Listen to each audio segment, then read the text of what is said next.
Welcome, Bulldogs, to the second Coach Adkins pregame show.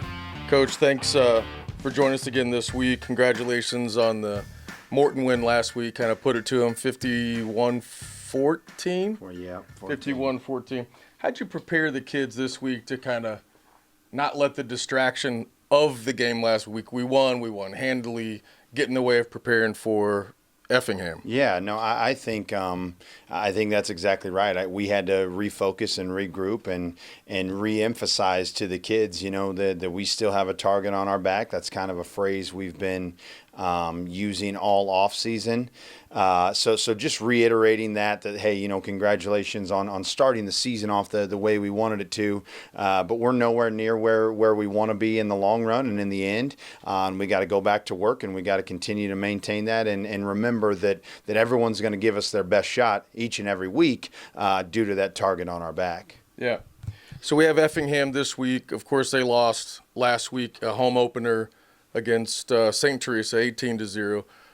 You could make the argument, or I'm going to make the argument, that they could almost in some ways be as dangerous or more dangerous than Morton coming to town. They're down a game to start the year, kind of back against their wall. How do you guys kind of prepare for that and keep everyone focused? Yeah, I told the newspaper yesterday, I said they're probably the best 0-1 team in the state of Illinois, in my opinion. Brett does a great job with those guys. I can guarantee you he's going to regroup them and get them ready to come to play to our house. Like you mentioned, they can't afford to go 0-2. They were the preseason eighth ranked team in Class 4A, and I know for a fact he's telling his guys right now, not to go 0-2, and obviously certainly telling them what it's going to take to not go 0-2. So again, we're going to have a physical war on our hands because they're going to show up and they're going to be ready to play. We're going to have to continue to limit our mistakes, whether that's penalties and certainly turnovers, and then match their physicality. I think that's what it's going to come down to because they do play that old school type physical style of play, and you'll see that with what they do offensively and then certainly defensively. So if we can match their physicality and limit those mistakes and penalties and turnovers, I think we'll be okay. Yeah. So first conference game, preseason had Mahomet 2 and Effingham number 4. You and Brett have the exact same goals as head coaches, right? We want to win conference. We want to win state. How do you personally, think about the game and out strategize the other coaching team? Effingham this week?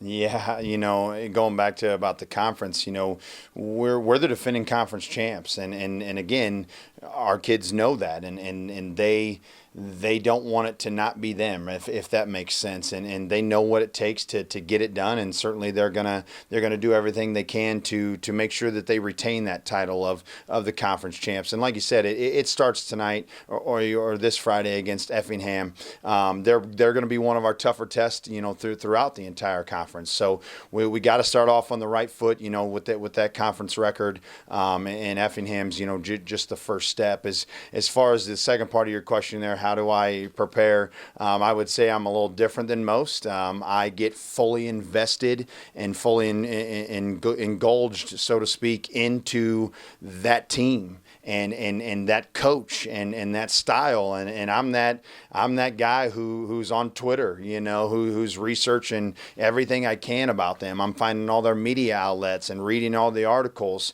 I never want to go into a game and not know everything that I possibly can about the other team. And some might say that I over prepare, but again, that's just kind of my philosophy, that I would rather be more prepared than under prepared. And this is certainly just another game that I'm going to continue to prepare that way. Well, don't kick me for this last question because I don't want to jinx anyone, but on paper, statistically, Mahomet's a better team, right? But there's an old saying, hard work beats talent when talent doesn't work hard.